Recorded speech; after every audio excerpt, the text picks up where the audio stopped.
Episod 4. Kenal diri semula. Selepas kehilangan, hidup selalunya jadi senyap. Bukan sebab tiada siapa di sekeliling, tapi sebab hati sendiri dah penat. Penat berharap, penat mencuba, penat jadi kuat. Kadang-kadang kita terlalu sibuk mencintai orang lain sampai kita lupa siapa diri kita bila tak ada mereka. Kita hilang dalam peranan orang yang sentiasa bagi. Tanpa sedar, diri sendiri pun perlukan perhatian dan kasih. Dan bila semuanya berakhir, kita tiba-tiba rasa kosong. Macam tak tahu lagi siapa diri kita, apa yang kita suka, apa yang buatkan kita bahagia. Tapi di situlah sebenarnya titik mula untuk kenal diri semula. Bila dah tak ada siapa untuk kamu kejar, Tuhan beri ruang untuk kamu pandang ke dalam. Untuk kamu tanya diri sendiri, siapa aku sebenarnya? Selama ni aku hidup untuk siapa? Proses ni tak mudah.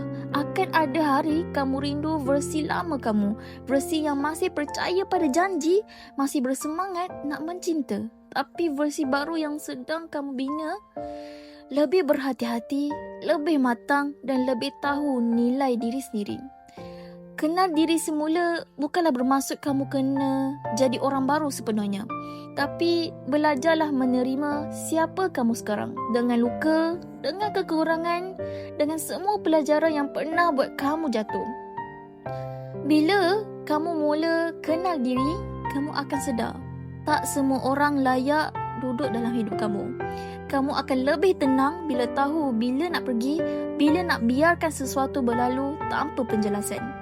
Kamu akan tahu beza antara cinta dan bergantung, antara keperluan dan kebiasaan, antara ingin dimiliki dan ingin dihargai.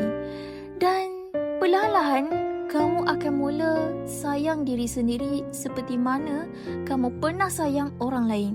Kamu akan mula pilih ketenangan lebih dari keinginan. Kamu akan mula belajar bahagia tanpa perlu sesiapa datang menyembuhkan kamu. Itulah tanda kamu sedang pulih. Bukan sebab dah lupa apa yang berlaku, tapi sebab kamu dah faham kenapa ia perlu berlaku. Kenalilah diri kamu semula. Kenal siapa kamu tanpa topeng, tanpa kebergantungan. Peluklah diri kamu yang pernah kecewa dan ucap dalam hati, terima kasih sebab masih bertahan. Sebab bila kamu dah kenal diri kamu semula, kamu tak akan lagi mudah hilang bila orang lain pergi. Kamu tahu arah, kamu tahu nilai dan kamu tahu bahawa kebahagiaan sebenar bermula dari dalam. Kalau kata-kata ni buatkan kamu terfikir tentang diri kamu sendiri, jangan lupa tekan follow atau subscribe untuk dengar episod seterusnya. Moga setiap perkongsian ni bantu kamu pulih, mengenal diri dan belajar bahagia tanpa bergantung pada sesiapa.